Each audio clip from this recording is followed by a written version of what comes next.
Hi everyone, good afternoon. Many thanks for joining us today. We are going to be having an interactive section with MPW, and Mr. James will be speaking to us today and be telling us everything we need to know about MPW, the A-levels and the graduate and everything we need to know. And I hope we'll have a great time. So I'll be handing over now to Mr. James. Hi, Mr. James, can you hear me? I can hear you perfectly, and good afternoon. Good afternoon to you, good afternoon to everybody. Let me just share my screen, just check that that does still work for us. Have we got my screen there, or what have we got on the screen at the moment? Gloria? Not yet. Not yet. Not yet. Yes. Okay, this is where the best laid plans just go slightly awry. So bear with me 1 second. See if we can do that again.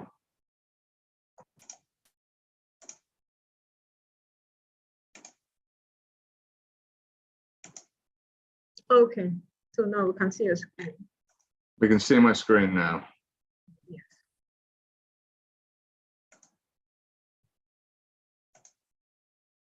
Okay, fantastic. I would like to hope that's working, but it doesn't seem to. Gloria, you're just going to have to bear with me 1 second, because I know this is less than ideal, but that should now be perfect. There we go. Look, good morning to, or good afternoon, I should say, to everyone at this particular moment in time. My name is James Barton. I'm coming to you today from London. I'm the director over here at MPW. MPW, as we'll lead on to in a little bit, is a collection of schools and colleges based over here in the UK, in London, Birmingham, and Cambridge, all of which follow a very similar path, but with some subtle differences along there as well. And just one shameless plug to our birthday, this is our 50th anniversary year. So hopefully across the course of 50 years, it's brought us to this stage quite nicely. So we can guide you in the right way.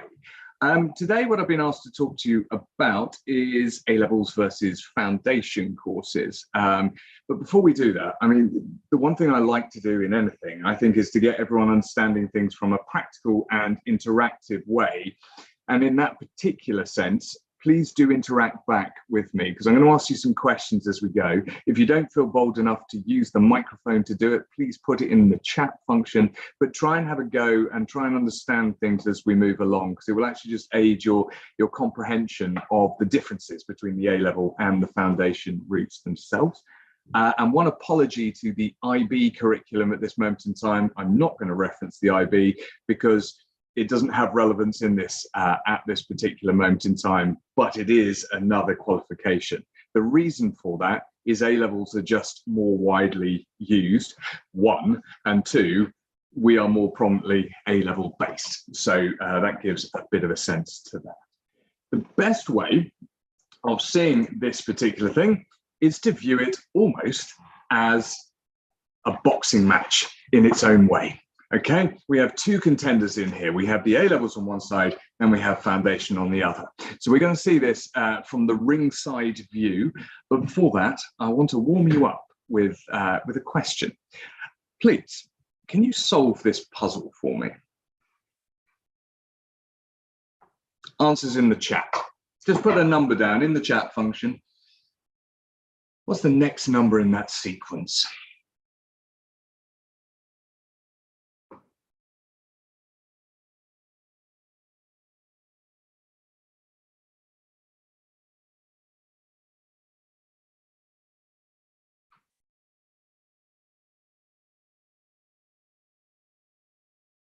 Be brave, be bold, be suggestive, anything within here.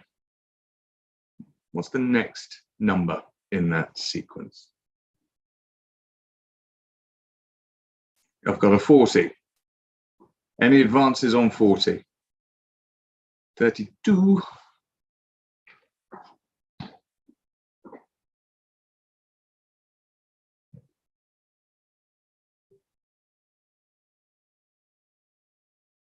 Anyone else? We've got a 40, we've got a 32, and we've got another 20 seconds before we move this one along. And the idea is be bold. The English education system requires you to be bold. It requires you to be unafraid to get things right and wrong at the same time within there. It's about having a go and then working it out from there.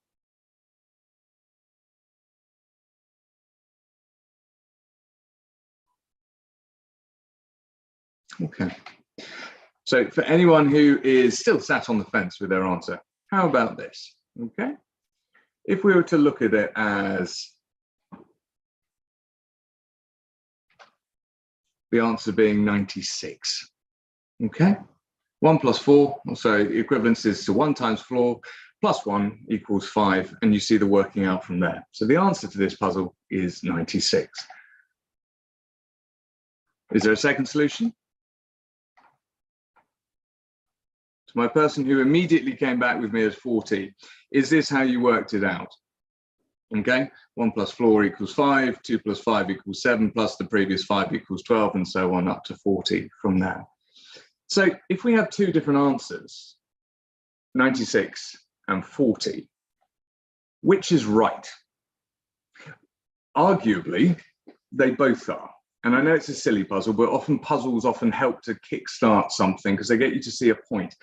Arguably, both answers are right. It's just the method by which you got there was different. And the very same point applies to education and should apply to education, because arguably there isn't one size fits all in education, nor should there be. Nor should there be one school or one provider that has absolutely everything for everyone, because if that were the case, it destroys this idea of individuality within that. And we have a lovely tagline, it's tailored, not uniform, okay? It's trying to find the best fit of education for you, not the expected standard fit, because your route, your pathway might be different, and there might be a better way of getting to it versus a way that if you did take that route, it might block you off later. And a good example of that is actually the Nigerian system. You've got lots of qualifications to be actually using within there, some doing IGCSE, some doing a combination of IGCSE and the WIEC, and also the NECO within there as well. So you've got lots of different qualifications that could be used. Ultimately, those are more at the discretion of your school, mostly, than anything else. But it does go to show, as does the English system, that there are many routes and there are many different types of qualifications in there. What we need to look at is the difference between the A-levels and the foundation. So if you're not sure what the A-level system is, the A-level system is essentially the gold standard of education within the United Kingdom. And apologies again to the IB system, but the difference is almost 1 million A-level qualifications are awarded versus about 100,000 IB in the UK. So we stick on the A-level side of things. Now, these are traditionally done for students between the age of 16 and 18, so your final 2 years of schooling. And then off the back of A-levels, you're then offered places at university, and off you go to university from there. That is generally the accepted model, and they are the heavyweight in this respect. They're not only the heavyweight in the UK, but they're a global qualification that is generally understood all over the world. And there is the reason, therefore, that universities tend to look more favourably in the UK at the A-level system versus any other within that. Traditionally, they're done over 2 years. You can take them in 1 year, but that comes with a health warning, because essentially you're doing everything in half the time at twice the speed. And so the sheer implication of that is just in terms of volume that you're going to end up doing. But you have then an access to everything. You have access to all the universities all around the UK with no block-off points other than the grade requirements. And there's more variety than any other option, because you can take over 43, leading up to 47 different A-levels now. So that's quite a wide variety within that, as more and more languages become A-level subjects as well. So it's huge. The option is therefore defined by who you are as a person, your individuality, what's going to reflect you. You have more of an opportunity in the A-level system to actually showcase your strengths and your talents by saying, I like this subject, I like this subject, I want to combine these together. They give you a greater sense of scope. And it is an important point, because right now, as the university system is changing, and you'll find it in the next 2 years, the UCAS, the University College Admission System process for applying to university is changing. Universities put more and more weight onto this idea of cross-learning, cross-skilling, or upskilling, as it were, as you start bringing in knowledge and information from different subjects to boost and enhance your knowledge of the university degree that you're looking to go on and study, i.e. they look more favourably on those people who can bring something else rather than just be rigidly focused to that course. It's not always the case, but it is becoming the case within that. And A-levels give you more in-depth education. You only have to take 3 of them. Arguably in the first year, we like you to take 4 because it gives you the opportunity to get something wrong, but you only have to take 3 of them. And 3 subjects is what you are awarded an offer on in the second year of your A-levels themselves. So if you're only studying 3, what they do, instead of doing the breadth of other qualifications, they go deeply into those subjects themselves. So you get a very good grounding of the subjects that you are in fact studying there, okay? And they have the strongest background of teaching transferable skills as well. So skills that would be relevant and helpful to you being a university student. Why? Because of time. Because if you're taking them over 2 years, you've got more time in order to learn how to do that. They're reflective of your broader interests. And these are the subjects. These are the broad interests you can have within that. Generally speaking, there is no restriction on the combination that you do. You can take anything in any given combination, but there are rules. So, for example, if you want to study medicine, you can only really do A-levels, because A-levels are generally the only accepted qualification to get you into medical school, with a few differences on that, but generally it is the only way. So if you want to go into anything scientifically related, you have to have chemistry. If you want to go into medicine, you need biology, chemistry. Most people will say maths, but in reality, it can be lots of different subjects as well within there, as long as you have biology and chemistry. If you want to be an engineer, you have to have maths and physics. If you want to go into economics, you don't need economics, you need maths within there. And there are rules. So you work around these rules based upon that. But A-levels give us the greatest opportunity to allow you to do that, for you to explore your route, and for us to be able to craft that narrative. Whereas, if we were to then flip onto foundation courses in a moment, they don't have this. They also don't have the EPQ, the extended project qualification that students who do A-levels do as well. And that is a valuable resource, as it were, because what it does, number one, and most importantly, it teaches you to be a student of learning at university before you even get there. But the second thing, and possibly the most rewarding, is it can bring down that grade offer at university itself. And for the most competitive universities, that top tier of the Russell Group, if we want to look to it, then any opportunity to be able to bring down those target grades is valuable for you. And just as a footnote, if we really are focused on the top tier of that Russell Group, generally A-levels is the most achievable route into getting towards those universities themselves. Okay, so the EPQ is worth its weight in gold.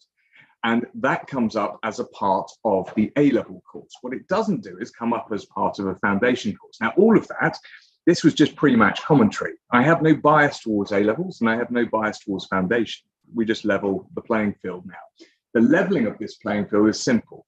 Foundation courses are still known as the up-and-comers within there. There's lots of them. They've been around for a while, but they're still not quite as lengthy and as traditional as the A-level courses themselves. Foundation courses exist over the timescale of a year, but don't be misled by that because it's not a year. Generally, it's about up to 9 months, depending on the foundation course that you are doing there. The turnout rate and where you can apply is high. You can apply to the majority of universities in this country, and on some foundation courses, up to about 85% of those universities themselves. But by no means is it all of the universities, and it especially won't be the ones at the very top of that table. So if you've had a lifelong dream of Oxbridge, so Oxford and Cambridge in there, or medicine or Imperial or any of those sorts of things, be careful because foundation courses don't lead you on to that. And there are some universities that offer foundation courses as well, and we'll touch on that in a second. It's more specific in terms of foundation courses, so you don't enter with broad interests, you already enter knowing exactly what it is that you want to do. The most popular ones are business. People want to do business. They want to do engineering within there. Sometimes it's the scientific background that they need to improve upon. So there is that. There is a humanities stream on foundation courses, but generally A-levels cater better for humanities than strict out-and-out foundation courses do as well. Foundation courses are known to develop the English language level as well, and that doesn't pass comment on whether you can speak English or not. It's actually more of a comment to academic English. So whilst we do academic English with the A-levels, foundation courses have a lower IELTS level in terms of entering into a program in the first place, knowing that you're going to be doing English language learning as part of the course as well. So a foundation course is more reflective of a student's specific interests as opposed to the broader ones. But you've got options. You've got lots of wonderful foundation courses you can do. These are generally the ones that we look to on the college level, but we comment on the university level in a moment. You have the University of the Arts London. So that's the foundation course for the University of the Arts. That's for anyone who's looking to go into art school, maybe isn't at the requisite level at this moment in time, and therefore needs to spend the year upskilling, doing a portfolio, and then applying at the end of it there.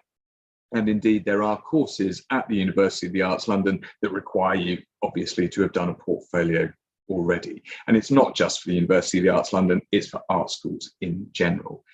Then you've got the NC-UK, the Northern Consortium of UK universities within there.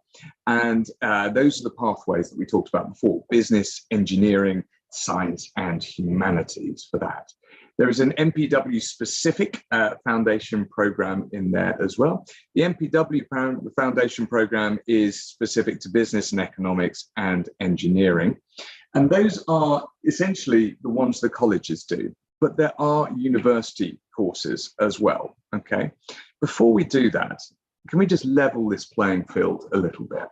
When students generally, and a lot of students from the Nigerian market do talk to us on this one, when students look at this, they're looking at the difference between foundation courses and one-year A-levels. And generally, that's what most people think makes it a fair comparison.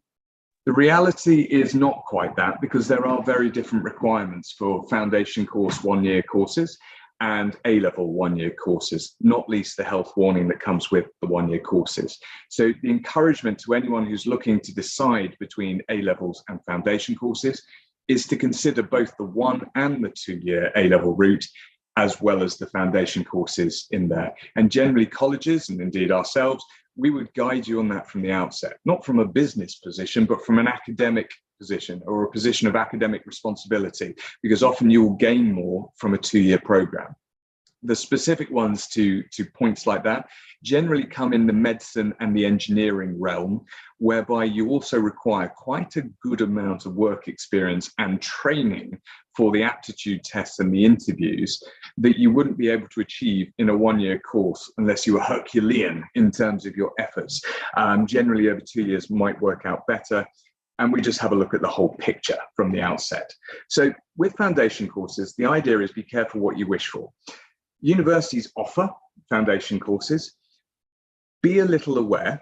They are wonderful. They are terrific in terms of what they do. And actually, they get you to feel like being a university student ahead of time. So if you've just finished your school system, you're ready for university, but you don't have what they want yet. And that's what foundation courses are. They are there to bridge a gap between your schooling and the university.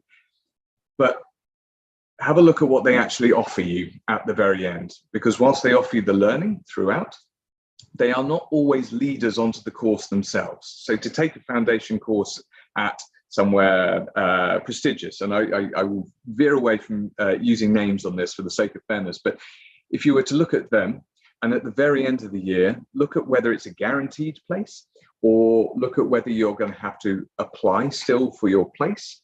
And also, and most importantly, because there are students who find this out, look at what happens if you don't get your offer from that. Is that university's foundation course also accepted at other prestigious universities on the same level? Because you'll find that the answer is not always yes to that. Now, there's not a bias towards this, but college foundation programs generally are, whereas university ones tend to be specific to that institution. So you've got one shot versus about 4 or 5 if you're in the college-based system, with technical differences as well. There are also foundation courses that are attached to the start of 4-year courses. And for those ones, so it's an FY1, so the foundation year, before you go into the first year, that is a guaranteed progression, provided that you hit the percentage level that they require you to have from the foundation course itself. So in that situation, that's a much better example of a foundation course at university that would be good for you within there. Universities approach foundation courses a lot like their full-time courses, their full-time undergraduate degrees, which means there's a good deal of self-directed learning in there as well. Are you ready for it? One of the other reasons for the foundation course is to be able to prepare you for what it's going to be like for the undergraduate stage. It's bridging that gap, remember, between your schooling and the university. Are you ready to be self-directed, or do you need a little bit more within there? Okay, and that's where the college foundation programs come back into play. They're smaller in scale than university. They have more or a wider appeal, I suppose, in the interaction rate with other universities there. They are independent in their process. So we still go through the UCAS, the application process within there, but it gives us 4 or 5 different universities to apply to. It builds up those skills I was talking about before that are necessary for university. And it gives you more help, I suppose, in terms of choosing what is right for you in the future, as opposed to continuing on this route if this route has proved itself not to be right for you. So a bit more personal interaction comes into it. So what do you look at? When you're looking to choose between A-levels and foundation courses, there are things that you have to go through, really. Number one is the length of the course. How long is it? Are you going to benefit from 2 years worth of A-level? Is it going to be 1 year worth of A-level? Is it a foundation course? And foundation courses can vary between 6 months and 9 months. So what are you going to be able to do? Can you work that quickly and within that period of time? Cost, massive factor for everyone. We're in a world that keeps changing itself and keeps changing often for the worse within that. So the cost side of things will inevitably come into play. How much financial resources and investment can you put into this process from the outset? And that is completely understood. Remembering always that you'll find financial help and scholarships anywhere you go. You just got to look in the right places for them. The curriculum, what do you actually learn? How useful is it to you and reflective of your abilities and your knowledge and your skills at this moment in time and what you want to go on and do elsewhere? location, absolutely key. Are you actually going to, and I don't mean cities here, cities or countryside or what have you. What I actually mean is, where are you studying? If you're doing a university foundation course because you want to feel like a university student, are you actually studying on the campus of that university, or is it in a provider that's attached to that university, which is slightly more common? If you are you happy with that? Or would you like to look to a different environment? Are you happy in a college environment? Are you happy in a school environment? Look at all of these factors. Look at the way it's assessed as well. Is the assessment reflective of the way you learn? Is it more exam-based or more coursework-based? Is it more teacher-led, or is it more personal self-study?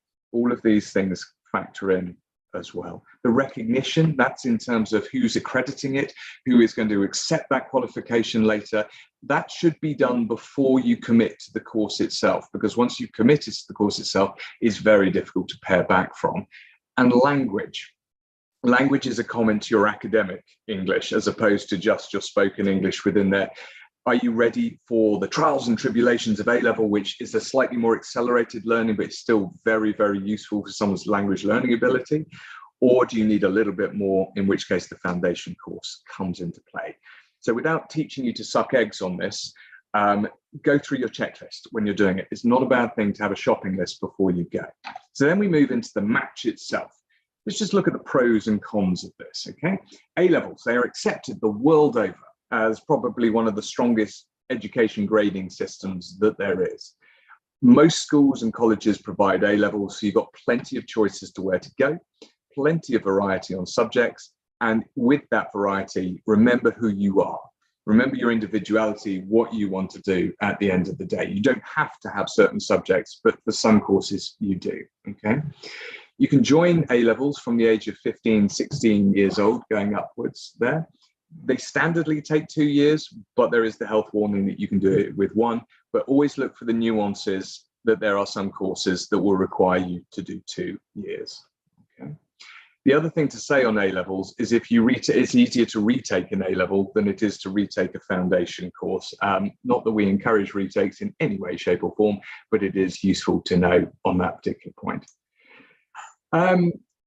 The bias on subject combinations has been eroded, which is both a good thing and a bad thing. So it's a good thing because it means you can choose what you want. Bad thing in the fact that you're sort of making it up a little bit as you go within there, and it does leave you a little bit more at what the universities are feeling on any given year.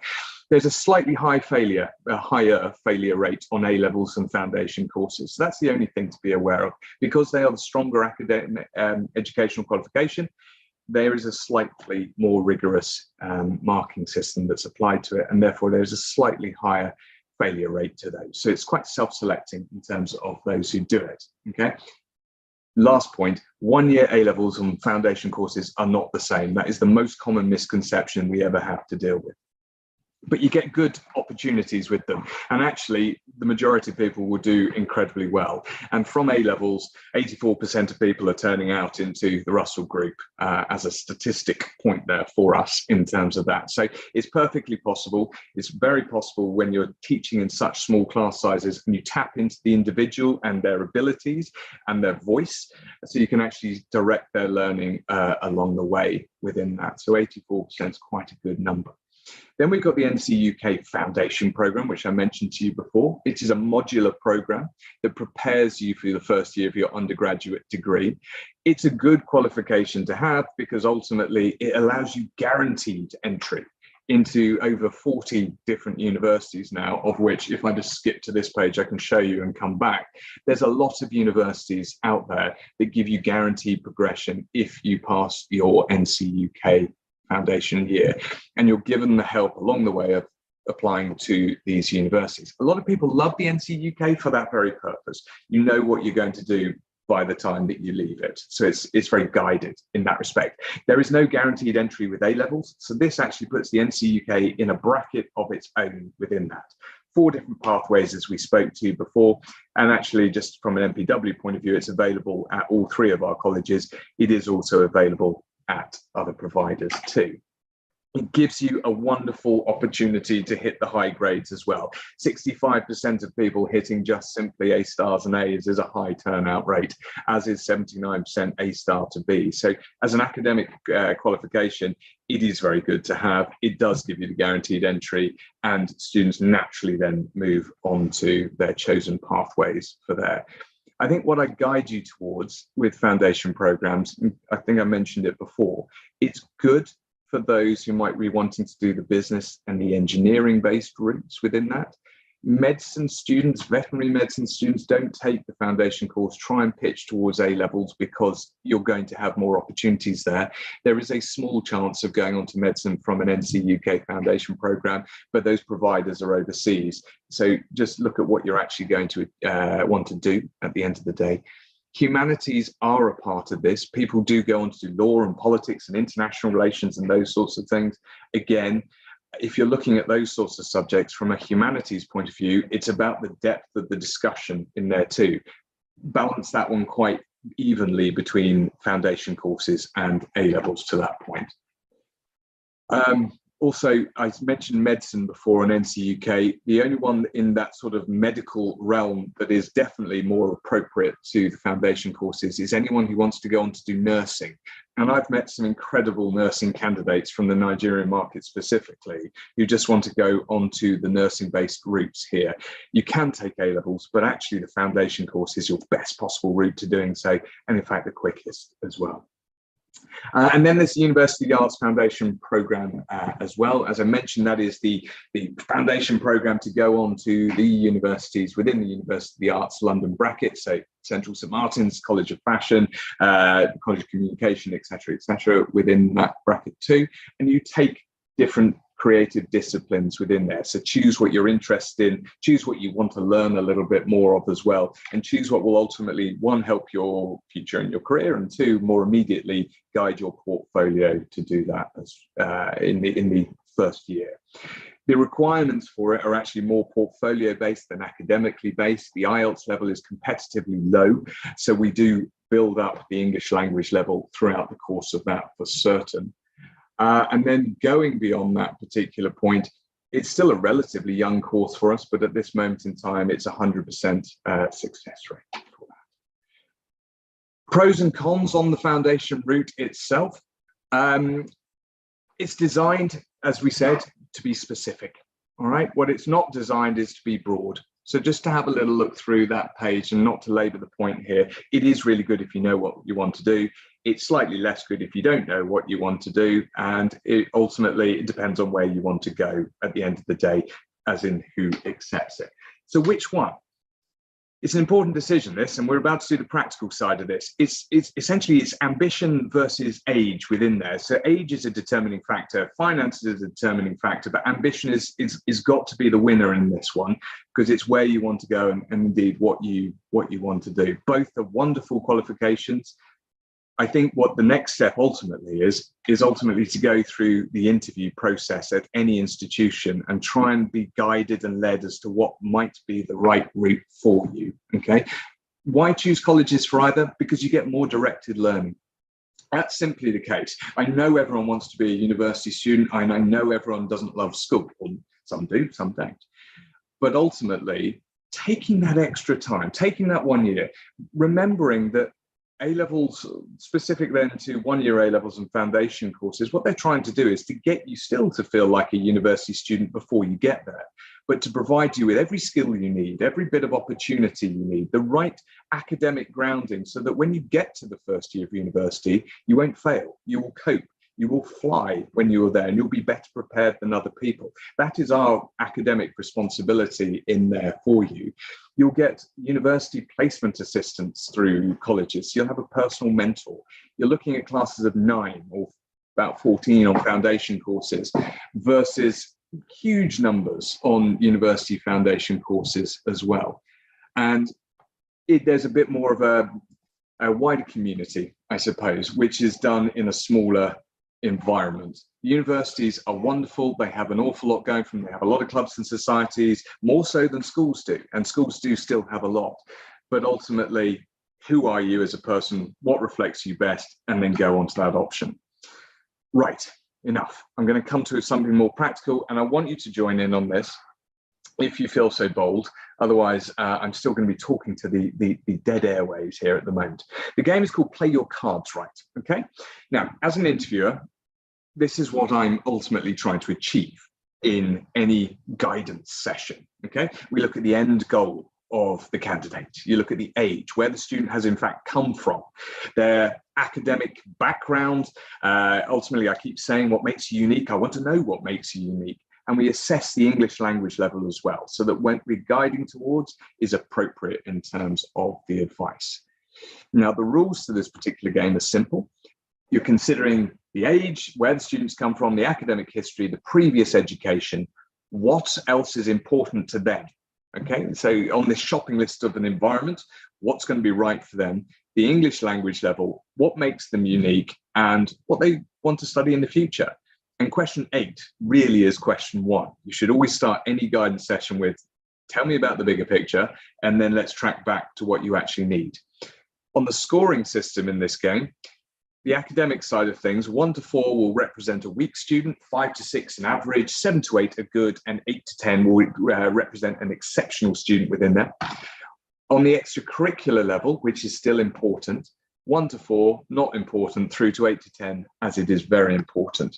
And if you just want to get this screen in your head, this is your comparison chart between A-levels and foundation.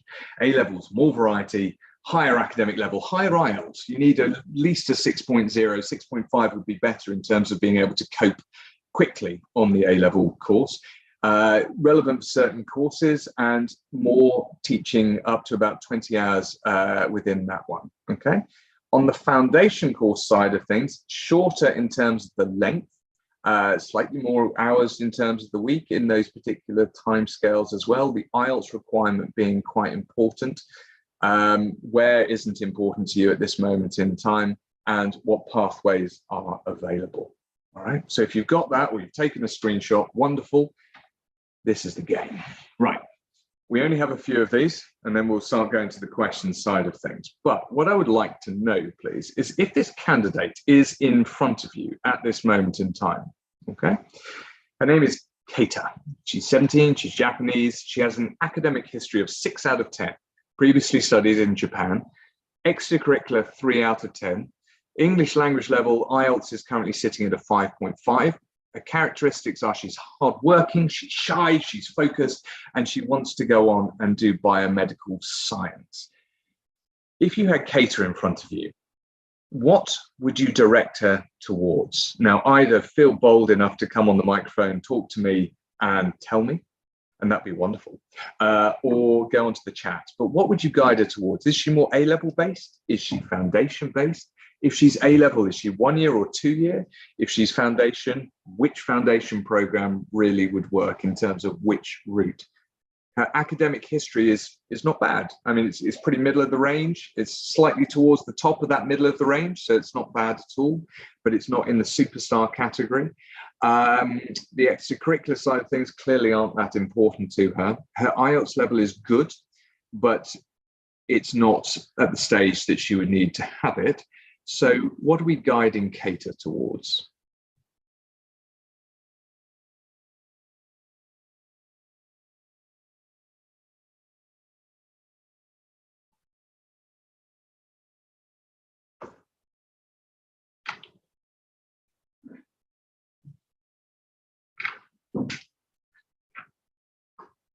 Any suggestions on Keita?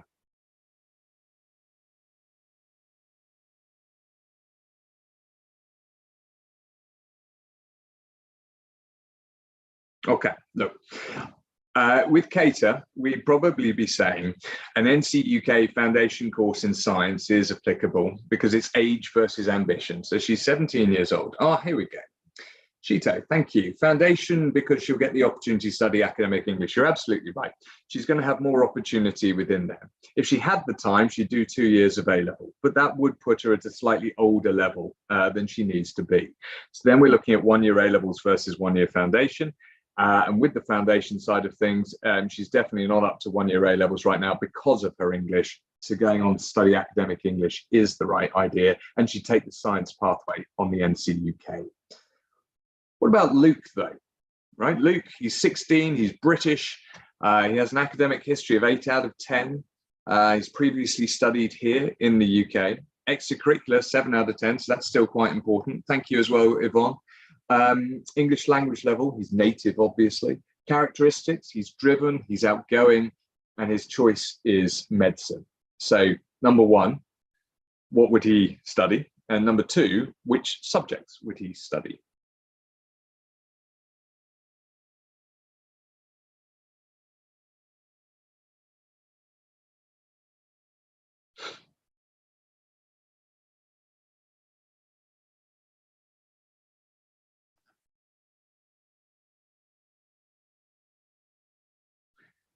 Yep, typical A-level students, best option for him for medicine, 100% A-levels, not foundation, because of the medicine route.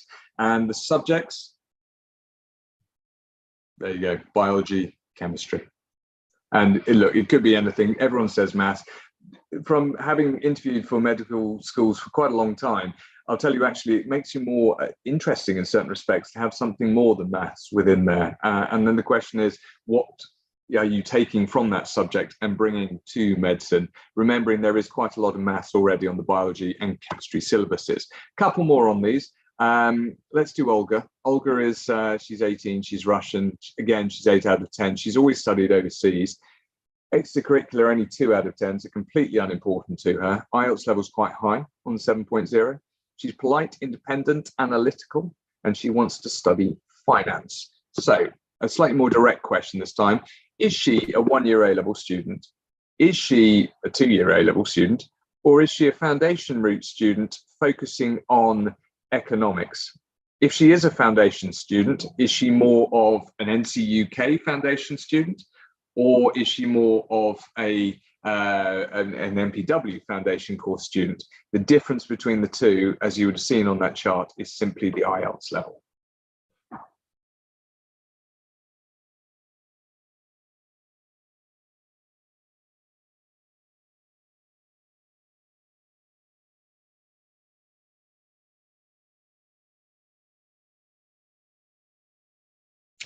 The great thing with someone like Olga at this moment in time is she could arguably do either. But the bigger question is, does she actually need to? And this is the other thing when you are interviewing someone, is you're not just trying to get them to do a course because you have a course. Sometimes they might not need it at all. And for someone of this profile, you should be looking at saying as well about the university courses themselves. Perhaps she can go straight onto the university course. More likely she'll have to do a foundation course. But for someone like this, because she's quite independent, maybe actually the university foundation course route is better for this particular candidate. She'll be absolutely fine on the college-based routes, but maybe actually a university program might be what she actually wants. Her language level is good enough, her academics are good enough, and her skills and style is probably suitable enough for that. Let's just do one more, and then I'll take questions from the floor. But let's look at Alice. Alice is 17, she's Nigerian, she's got a good academic history as well. She's previously only studied overseas, with extracurricular being quite important to her as well. She's fluent in terms of English there, although her academic English is a little bit weak. She's adaptable though, she's analytical, and she wants to study international relations. Now, what would we say for someone like Alice?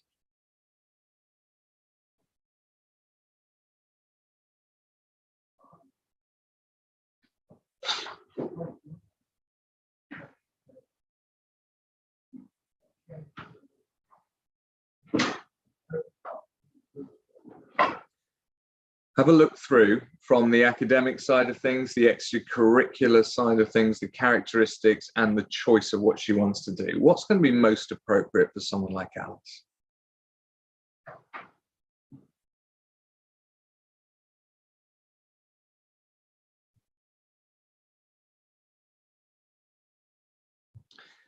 Generally speaking, so we've got the NCUK or the College Foundation. It's not a bad guess, to be perfectly fair. The Foundation NCUK is appropriate. The humanities-based route, really good for her within there.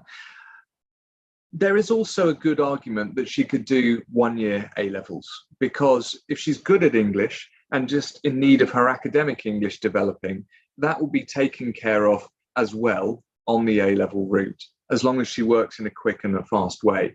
It's an interesting one, because she sort of fits between two brackets there, between the NC UK Foundation route, in which case I think she might find it a bit too simplistic, and some of her choices, actually, if she wants to hit the really top bracket, shouldn't be on the NC UK route. They're probably more suited to the 1 year A-level route within there, but she might find that's a little bit too much. So on someone like Alice, we're actually on a bit of a quandary, and maybe actually a 2 year A-level route suits her as well, because then actually she gets the best of both worlds, but it's going to come down to resource financing, et cetera, et cetera.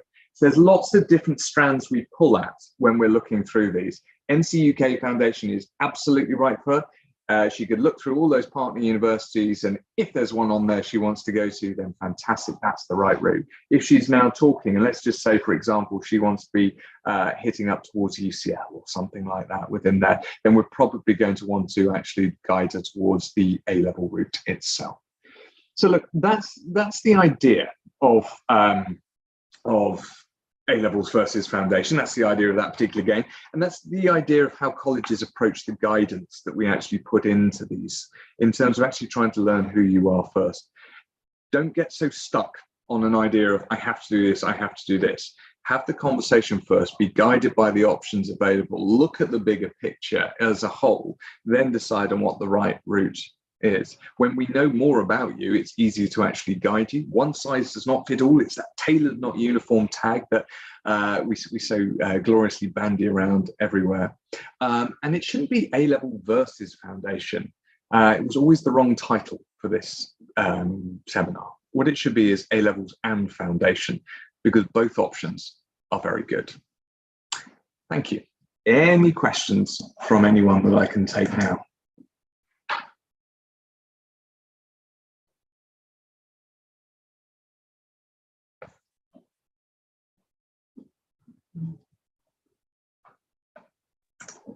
Hello. Hello.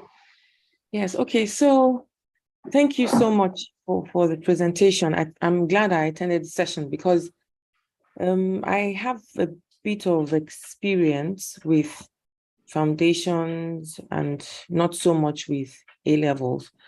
But I think that generally they're good. And but I'm kind of biased to prefer the foundations in the university, because I think that it is more tailor-made. That was my perception before attending this session. But based on all the factors that you've mentioned, I think, you know, each one has its pros and cons. And so it's better to take a look at it in a more holistic manner. So, I have one more child who is about to get into foundation. So I wouldn't limit my options now. We would look at all the possibilities before making the final decision. Because like I said, initially I was tending towards allowing him to get into the university system, because I felt it was a more tailor-made package for them, and then they're generally better prepared for uni. But apparently that's not always the case.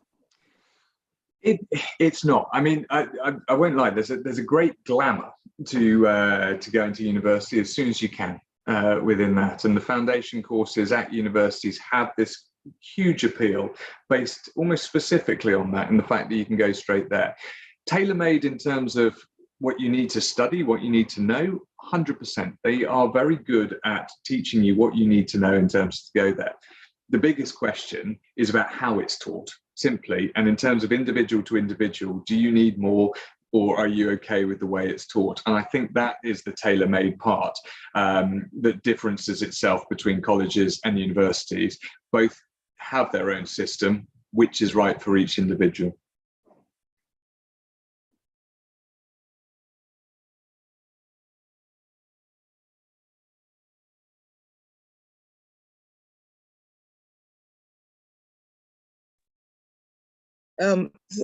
Thank you very much. So I have a son who is 17, and like the first person said, I'm a bit biased towards the university foundation courses, and and that's because I think it kind of exposes the child to university education. And for my own son, he already knows what he wants to study. He knows he wants to study economics. And at some point we were torn between, do we do A levels or do we do foundation? And because Nigeria, most schools in Nigeria are 6-year secondary schools, just a few have 5 years, and then they go on to 2 years A level. You now look at it that age may not really be on the child's side.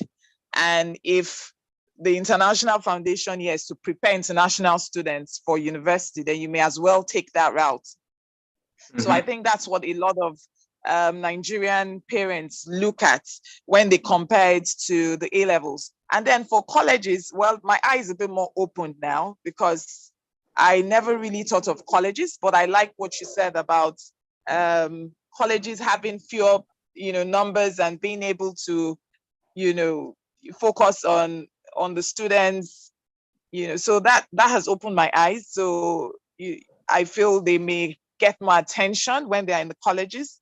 And you also said something about, the opportunities of them getting many more universities. And there's a question I actually want to ask. Why, you mentioned the Russell Group universities, which of course is what, most parents will aspire for their children to attend, since those are supposed to be the top universities in the UK.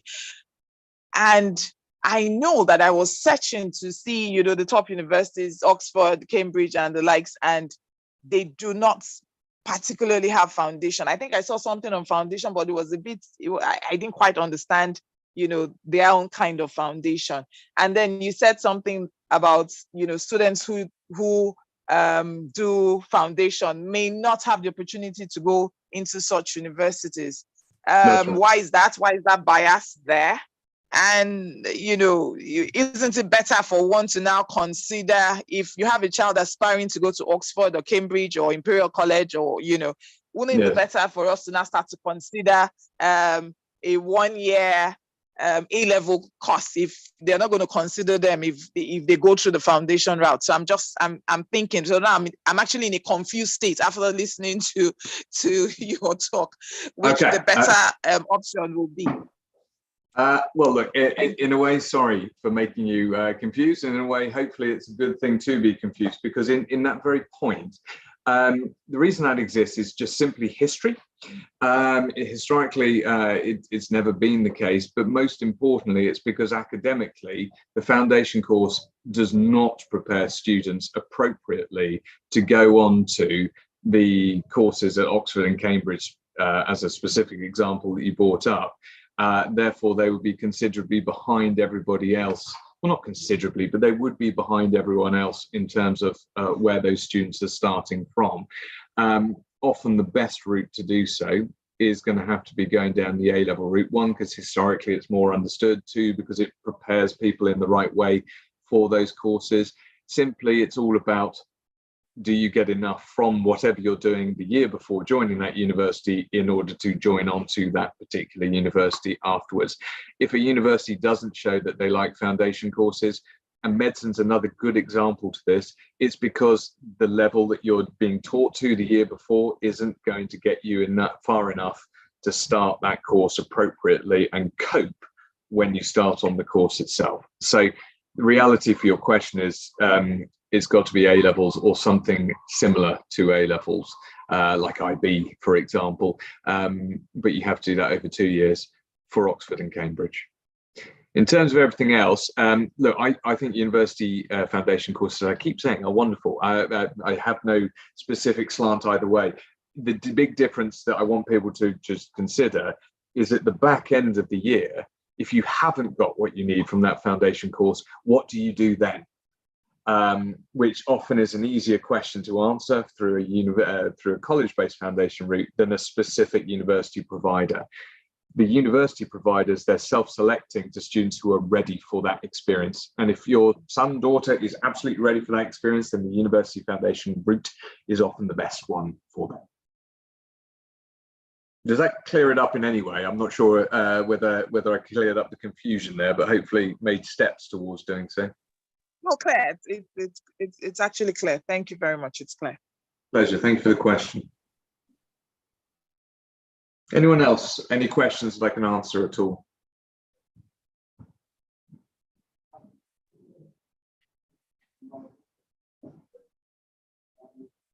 Okay. Gloria, I think we're at the end of questions. Yes, I think that's the end of the questions. Thank you so much, Nick, for today. That was an interactive section.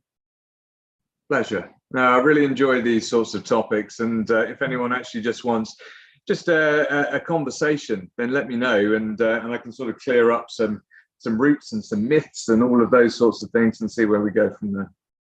Okay, no problem. So if you have any questions or you need further clarification on anything, you can please send us a DM on our IG page or send a mail to lagos@study.uk.com and we'll send you a reply to you.